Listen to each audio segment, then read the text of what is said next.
Y este detallito pues aprendí esta mañana, ¿no? Gracias a mis alumnos. Bueno, yo creo que vamos a empezar. ¿Con cuántos estamos? ¿Se han fijado? ¿31? 32, doctor. Ya. Entonces empezamos el tema de hoy, que es ultrasonografía en obstetricia y ginecología. En el tema, en realidad, que se encomendó desde la jefatura era generalidades de ecografía en obstetricia, ¿no? Simplemente datos generales, es lo que les comentaba a mis alumnos esta mañana. Pero siempre he tratado de querer darles un poquito más, como para que me entiendan, además, quizás las clases prácticas también, ¿no? Porque es importante que sepan algunos detalles importantes de la ultrasonografía, no solamente en obstetricia, sino en ginecología también, o sea, el estudio ultrasonográfico en ginecología.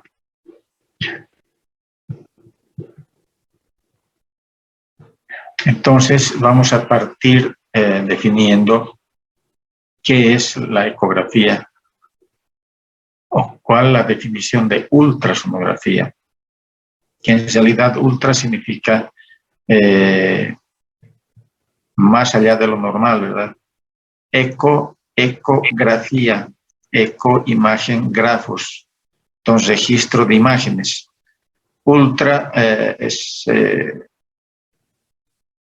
digamos, ciclos por segundo, pero más allá del sonido normal, ¿no? O sea, que emite la onda o el transductor ondas de sonido de demasiada frecuencia, o de baja o de alta frecuencia. Entonces, da lo mismo decir ecografía o ultrasonografía, ¿no? Sono de sonido, grafos, registro o gráfico, y ultra se refiere a la cantidad de emisiones de ciclos del sonido. Bueno, en realidad, entonces vamos, de repente vaya mezclando yo, por eso les estoy diciendo, puede utilizar en algún momento ecografía, puede utilizar ultrasonografía. Entonces, la ecografía o ultrasonografía es un método de apoyo diagnóstico, ¿no? Obviamente les decía que es por imagen, que actualmente en estos tiempos está siendo utilizada muy ampliamente en todas las ramas de la medicina. Y no solamente en las ramas de la medicina, en muchas otras cosas que se han ido utilizando el ultrasonido. En nuestro caso sería entonces un método de apoyo diagnóstico por imagen que es ampliamente utilizado en atención obstétrica y ginecológica, ¿no? Y moderna porque estamos pues prácticamente en el siglo XXI como procedimiento no invasivo. Entonces el sonido no es un procedimiento invasivo, es decir, no es algo que vaya a tocar o introducirse dentro de la cavidad del abdomen de la madre. Para este fin, nosotros utilizamos un instrumento que se llama ecógrafo. Y este ecógrafo tiene características muy importantes. Jóvenes, yo creo que vamos a entrar inclusive hasta unas 3 veces para el tema. Es largo, pero yo creo que es un tanto bastante completo y resumido lo que quiero pasarles. Entonces, estos ecógrafos son digitales actualmente, son de alta velocidad, lo que les decía, emite sonido de muy alta velocidad y de baja o alta frecuencia. Son ecógrafos en tiempo real. ¿Esto qué quiere decir? Que antes o antiguamente, en sus principios, en sus inicios de la ecografía, la ecografía, las imágenes no eran en tiempo real, eran imágenes estáticas. Como hace cortes el tomógrafo, imagínense entonces como que la radiografía igual, ¿no? Y cortes fijos. No, actualmente los ecógrafos son en tiempo real, es decir, ustedes ven al fetito, por ejemplo, o los vasos sanguíneos con sangre circulando o los fetitos moviéndose, o un corazón con cinético movimiento cardíaco, ¿no? O movimientos fetales. Entonces, son ecógrafos de tiempo real.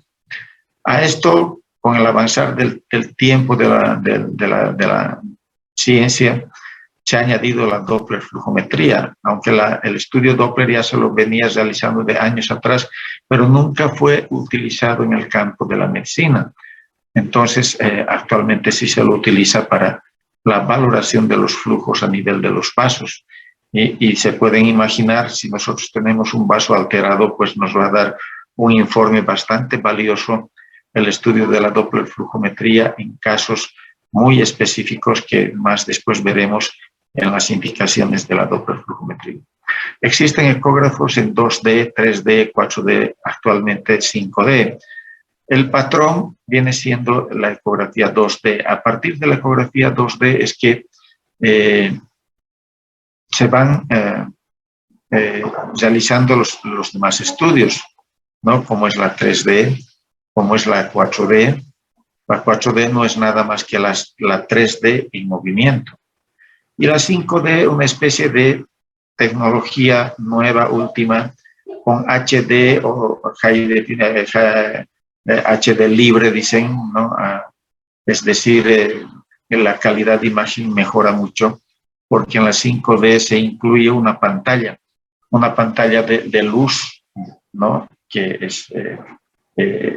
está incluida en el estudio, y esta pantalla de luz no hace más que ubicar una mejor vista, ¿no? Por ejemplo, del rostrito fetal. Es más que todo la 5D utilizamos para ver imágenes del fetito.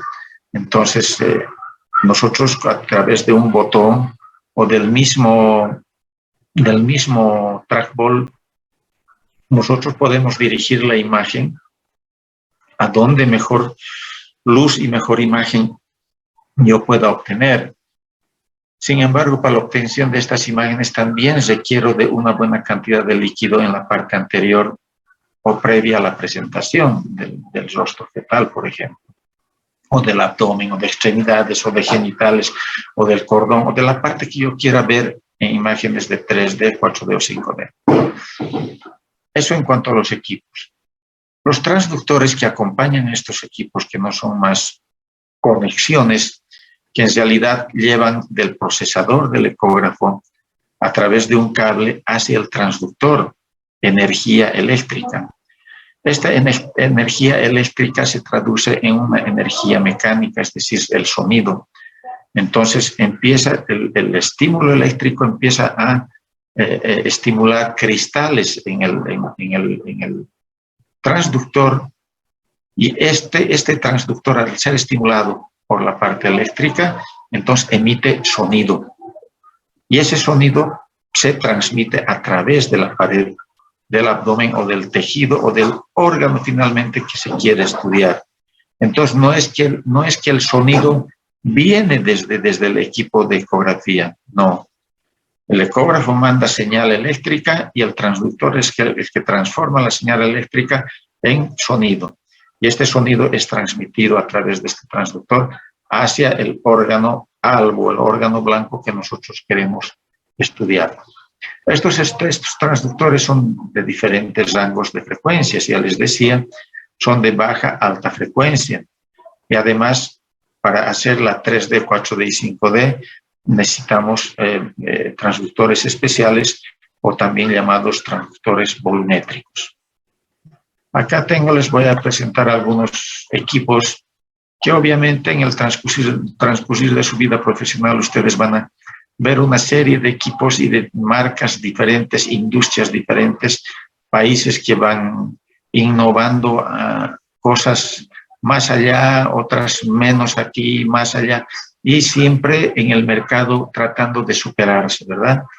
Entonces ahí tenemos dos ecógrafos de pie de diferentes características, una más avanzada que la otra seguramente, y les he puesto un ecógrafo portátil, ¿no? De mesa. Entonces, esos son los tipos de ecógrafos en la que ustedes podrán tener diferentes estructuras que analizar. Por ejemplo, aquí adentro, dentro de esto, ustedes se imaginarán qué es lo que existe. Entonces, aquí van a encontrar una computadora nada más, pero una computadora muy compleja ahí adentro, ¿no? Antiguamente, los ecógrafos más antiguos manejaban placas, hasta 6, 8 placas, como las de computadora. Pero actualmente ya existe una sola placa muy compleja y obviamente depende de la marca del país de origen. Entonces, y en el fondo en realidad es proporcionarnos o proporcionar una imagen de lo que nosotros queremos estudiar. Entonces, acá está el procesador, ¿ya? Luego tenemos un monitor, ¿no? En este caso, aquí no tenemos el video printer para impresión de imágenes, no la tengo acá. Bueno, son los transductores. Bueno, generalmente vienen asociados aquí o para bien colocar DVDs para grabar, ¿ya? Es importante que se tenga un equipo de grabación siempre, porque resulta ser un documento muy importante, porque muchas veces el almacenar dentro del equipo tiene límite, ¿no? Entonces, los discos duros de los equipos actualmente son de 1 tera de capacidad. Antes venían, fíjense, de 100, 150 los máximos. Ahora son de 1 tera porque las capacidades de cada equipo están aumentando. Sus funciones cada vez más van aumentando. Entonces los equipos modernos equipan o usan discos duros de mucha más capacidad. Acá podemos ver entonces una serie de transductores. Acá les he puesto algunos solamente para ejemplo. Estos son volumétricos, ¿no? Este no es volumétrico, es 2D nomás. Estas también son 2D, 2D, 2D, 2D. Pero este es intracavitario para transvaginal o también urológico se utiliza, ¿no? Se puede utilizar, también se puede utilizar para vía transvaginal, transrectal, para valoración urológica también transrectal, ¿no? Pero estos son los volumétricos los que nos van a dar volumen, imágenes en 3D, 4D y 5D. Entonces, solamente para tener una idea de lo que es un ecógrafo y sus diferentes transductores. Muchos, por ejemplo, de muy alta frecuencia, es de superficie principalmente para hacer estudios musculoesqueléticos o de partes blandas. Igual es uno de alta frecuencia, este transductor es para estudio transfontanelar en el neonato, para ver el cerebrito del feto. Entonces, inclusive utilizan para oftalmología, para ver las órbitas y todas sus características. Este es un transductor normal abdominal convexo. Este también es un transductor abdominal convexo. Este es lineal. Estos son los volumétricos que les decía. Este es volumétrico transvaginal o endocavitario y estos son abdominales. Este es un 2D transvaginal o endocavitario, 2D normal, no es volumétrico. Bien, entonces una vez conociendo el instrumento principal de ultrasonido, vamos a pasar a ver entonces cuáles son las indicaciones. Vamos a empezar por obstetricia, ¿no? Las indicaciones principalmente ya sean por vía transvaginal o transabdominal. Entonces, mínimamente nosotros vamos a solicitar 4 ecografías de rutina como mínimo. Antes estábamos muy limitados a las solicitudes de ecografía porque la alcaldía, que es quien paga los estudios, entonces no quería pagar más allá por el seguro antes de una sola ecografía durante el embarazo. Entonces ha ido luchando hasta que se ha llegado a quizás obtener que se hagan 3 ecografías inicialmente en todo el embarazo. Luego se empezó con 4 ecografías, ahora ya es a libre demanda. a libre demanda, pero eso no significa que se tenga que aprovechar en los diferentes centros hospitalarios para hacer el rato que les da la gana. O sea, el estudio ecográfico tiene que tener una indicación precisa y por qué se está pidiendo ese estudio, no es que hacer por hacer. Entonces, el primer estudio ecográfico se realiza a las 5 a 10 semanas de gestación y esto se llama ecografía temprana o precoz. Luego tenemos en el primer trimestre el de 11, 14 semanas o 11, 13 semanas más 6 días, que da lo mismo, es para el estudio de cromosomopatías, ¿no? En este caso, para que tengan como ejemplo el síndrome de Down, por ejemplo, por método no invasivo, como es la ecografía. Luego tenemos el tercer estudio importantísimo, que es el estudio morfológico de 20-24 semanas, en el que se estudia estructuras anatómicas en el feto, ¿no?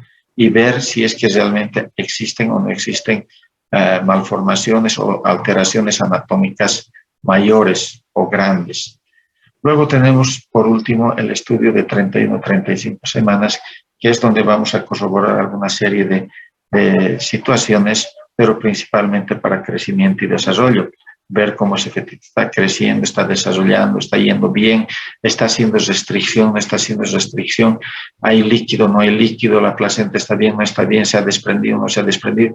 Entonces podemos ir ya nosotros a las 31-35 semanas, es decir, 7 a 8 meses, nosotros ir observando diferentes aspectos en el feto. Entonces, la dividimos, la ecografía obstétrica, en 3. La ecografía de primer trimestre, vamos a ver cuáles son sus indicaciones, principalmente identificación de gestación tópica o ectópica única o múltiple.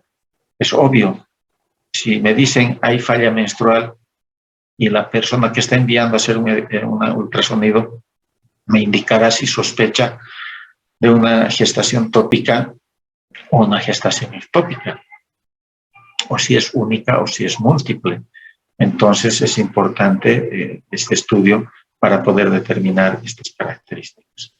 La otra indicación, estimación de edad gestacional. Es obvio que yo, con el tamaño del saco gestacional, sin evidencia de saco vitelino ni embrión, yo estaré frente a una gestación inicial o una gestación precoz, aproximadamente de 4 semanas y media, ¿no? Entonces es ideal, ¿no?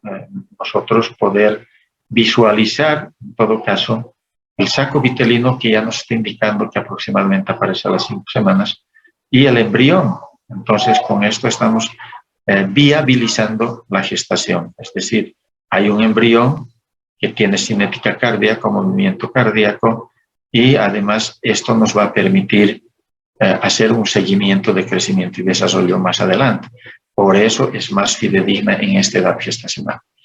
Evaluación biométrica, entonces a esta edad gestacional, sea 8 semanas, 5 semanas, 6 semanas, 12 semanas, 3 semanas, yo voy a poder hacer una evaluación biométrica. Es decir, puedo medir el saco gestacional, puedo medir el saco vitelino, la longitud cefalonalga, el diámetro biparietal, la circunferencia craneana, circunferencia abdominal, longitud del fémur, longitud del húmero y muchas otras cositas que yo quisiera medir, pero principalmente estas, ¿no? Que yo puedo hacer una evaluación biométrica. Luego, puedo hacer una evaluación morfológica embrionaria o fetal. Yo puedo valorar morfológicamente, independientemente de la edad gestacional. Es obvio que no va a ser lo mismo evaluar su morfología de un fetito a las 8 semanas, donde voy a ver apenas esbozos de las extremidades, por ejemplo, y con un feto de 12 semanas, en las que ya voy a ver prácticamente inclusive los dedos de las manos y los pies bien formaditos. Entonces, la evaluación morfológica embrionaria o fetal es importante con las características que conllevan la edad gestacional. Evaluación funcional, vitalidad embrionaria o fetal. Entonces, la evaluación funcional, es decir, el feto está vivo, se mueve, late su corazón, entonces yo voy a hacer la evaluación funcional.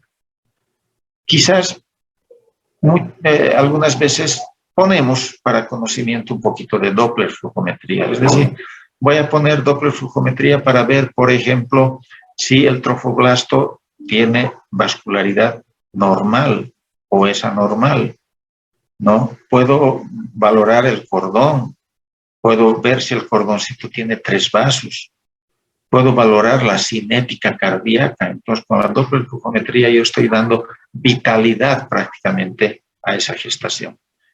Luego, entre 11 y 14 semanas, les decía, o 11 y 13 más 6 días, ¿no? El estudio de los marcadores de cromosomopatías, como son la translucencia nucal, el hueso nasal, ángulo facial, frecuencia cardíaca, el flujo tricuspideo.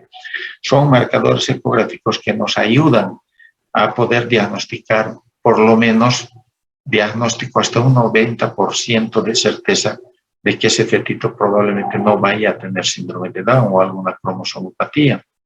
Entonces, aquí cabe recalcar de que el ángulo facial, no sé por qué motivos, razones, en algunos equipos ya no viene el cálculo y se dejó de practicar el ángulo facial por algunas razones, como por ejemplo la raza, ¿no? Vemos que, por ejemplo, en la raza negra, el hueso nasal en el africano es hipoplásico, en la mayoría, ¿no? Y en la raza asiática, entonces son huesitos pequeños. Entonces, de repente, el ángulo facial nos puede dar un mal dato. Entonces, no se está realizando actualmente, por lo menos no estamos realizando el ángulo facial. El flujo tricuspideo, si lo realizamos, es importante para ver si existe o no existe ese flujo tricuspideo y poder determinar si ese fetito está con alguna patología cardíaca o nos va a hacer algún problema cardíaco más allá adelante, o finalmente estemos frente a una cromosomopatía. Igual el ductus venoso es importante su valoración, porque el ductus venoso es el reflejo de la funcionalidad del corazón fetal. Otra indicación son los procedimientos invasivos que nosotros vemos bueno, antes se hacían y actualmente también se realizan, pero con menos frecuencia. Los procedimientos invasivos, como son la biopsia de velocidades coriales, la amniocentesis, cordocentesis, esos son procedimientos invasivos, ¿no? Que actualmente, por ejemplo, para cromosomopatías ya se toma sangre periférica de la madre y se manda a hacer el estudio genético. Antes no, había que puncionar, sacar muestra de la placenta o puncionar el cordón o finalmente puncionar la cavidad amniótica y sacar líquido amniótico. El problema y la diferencia es que el costo, ¿no? El costo es muy elevado de este último procedimiento, pero no es invasivo. También podemos ver en el primer trimestre la placenta y su corionicidad, ¿no? Es una sola placenta, son 2 placentas, hay 2 fetos, hay 2 sacos amnióticos, es una sola placenta con 2 amnios, son 2 placentas con 2 amnios. Bueno, vaya uno a saber, pero valoramos también la placenta y su corionicidad. El amnios también se valora, el líquido amniótico y ovular. También podemos valorar, les decía, el cordón umbilical y el número de vasos, su inserción, además de su inserción y su ubicación o localización del cordón umbilical. En este caso vamos a poner como ejemplo la vasa previa, por ejemplo, ¿no? Entonces es importante, por eso la valoración y la localización de la inserción del cordón umbilical, número de vasos, grosor del cordón umbilical, ¿no?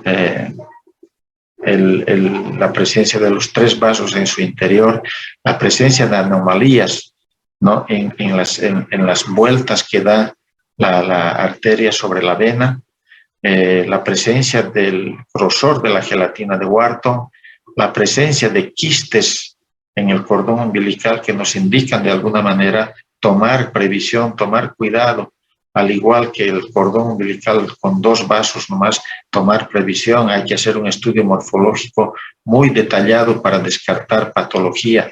Están asociados a problemas de malformaciones congénitas.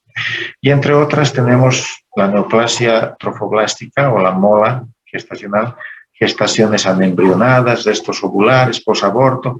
masas pélvicas asociadas a embarazo. Entonces, en el primer trimestre es importante hacer todo ese tipo de valoraciones.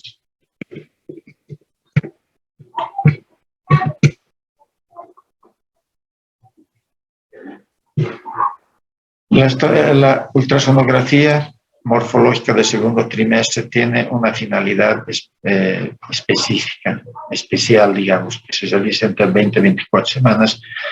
En esta sugerimos algunas veces incluir la ecocardiografía Doppler color y la Doppler flujometría en el estudio morfológico.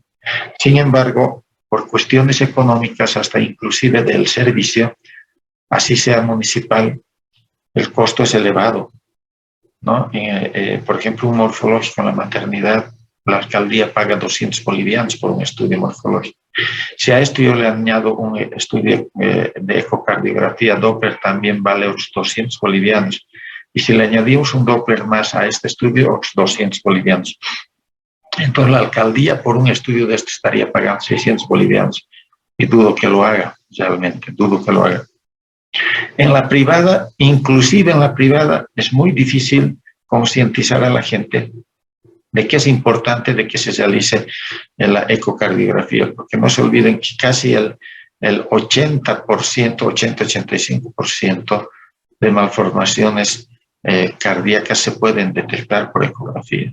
Entonces, al obviar, nosotros estamos obviando de repente el poder detectar estas malformaciones congénitas cardíacas en aquellos fetitos principalmente con trisomías. ¿Cuáles son las indicaciones más importantes en el estudio morfológico? ¿Por qué voy a pedir yo un estudio morfológico? Si bien hay algunos colegas que lo hacen de rutina, no es conveniente también verlo de ese modo. Sin embargo, si existen factores de riesgo, es importante nomás realizar el estudio morfológico. Factores de riesgo, por ejemplo, diabetes, uso de medicamentos, diabetes mellitus, o una serie de aspectos que hacen que haya que realizar el estudio morfológico.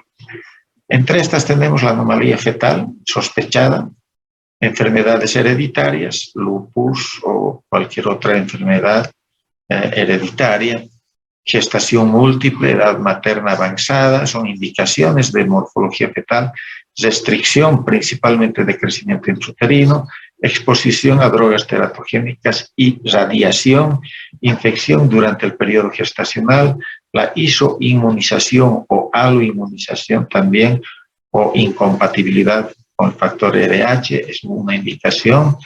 Prerequisito para la realización de procedimientos invasivos. Si yo voy a hacer un procedimiento invasivo en el estudio morfológico, más allá del estudio morfológico, querer hacer un estudio invasivo, es importante conocer la morfología del feto.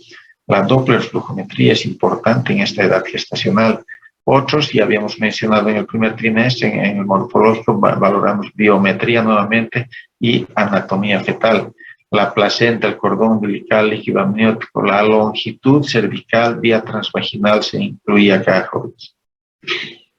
Luego, bueno, vamos a pasar a algunas imágenes en las que vamos a ver una gestación precoz, en la que estamos viendo el saco gestacional, hemos medido y nos está arrojando una edad gestacional de 5 semanas y 6 días. En su interior vemos una estructura anular hiperecogénica, no es nada más que el saco vitelino. Acá tenemos una ecografía un poquito mayor, es de 9 semanas y 5 días, donde el fetito ya se lo ve prácticamente bastante bien formadito, esbozos de las extremidades superiores, vemos el amnios, vemos el líquido ovular, el líquido corial y el líquido amniótico, intraamniótico dentro del amnios. ¿No? Acá tenemos otra imagen donde estamos valorando una belleza, esta imagen del saco vitelino, bastante regular, parece un anillo, ¿no?, de compromiso. Y tenemos aquí, estamos viendo el amnios. He querido poner esta imagen, es la misma de esta, ¿sí? Solo que estoy poniendo para ver ciertas características de la gestación. El amnios, donde está aquí el amnios, donde está inmerso dentro el fetito y el saco vitelino. Esta es una gestación gemelar en la que vemos la corionicidad y vemos también los dos amnios, y para decir existen dos gestaciones, pero son dos gestaciones totalmente diferentes porque están separadas por un tabique, pero bastante grueso e importante. ¿Cómo hacer la diferencia en el primer trimestre? Es con este signo. Este signo que está acá en el círculo amarillo no es nada más que el signo lambda, se llama, es por la fusión de las dos placentas y de la salida de las membranas de estas dos placentas. Si fuese una sola placenta tendríamos solamente dos membranas, pero como son dos placentas tenemos cuatro membranas. Y cuando vemos cuatro membranas es lógico ver un aspecto un tanto engrosado, principalmente en la base, ¿no? Y a esto se llama signo de lambda, con el que nosotros podemos decir con categoría, esta es una gestación bicorial biamniótica. Y fíjense la diferencia con la monocorial y biamniótica, ¿no? Es monocorial biamniótica, esto es una imagen en T, ¿no? No vemos el signo lambda, vemos la imagen en T. Puede estar aquí adelante y vamos a decir es una T, pero si vemos aquí vamos a decir es una T invertida. Seguimos viendo algunos aspectos, ¿no? Podemos medir la longitud cefalonalga en un fetito prácticamente de casi 12, 13 semanas de gestación con características absolutamente normales. Nuevamente aquí un fetito con longitud de 65 milímetros y una edad gestacional de 12 semanas y 6 días. Mencionar que es importante tratar que siempre el fetito esté en una posición neutra para la valoración de la longitud cefalonalga. Acá lo que les decía para el diagnóstico de cromosomopatías, el ángulo facial, acá estamos midiendo el ángulo facial, estamos viendo que es un ángulo de 78.4 grados, absolutamente normal. Vemos el hueso nasal, el paladar, el mentón, y tenemos un ángulo absolutamente normal facial. Este ángulo se altera cuando no existe hueso nasal y el mentón se encuentra un poco más hacia abajo y el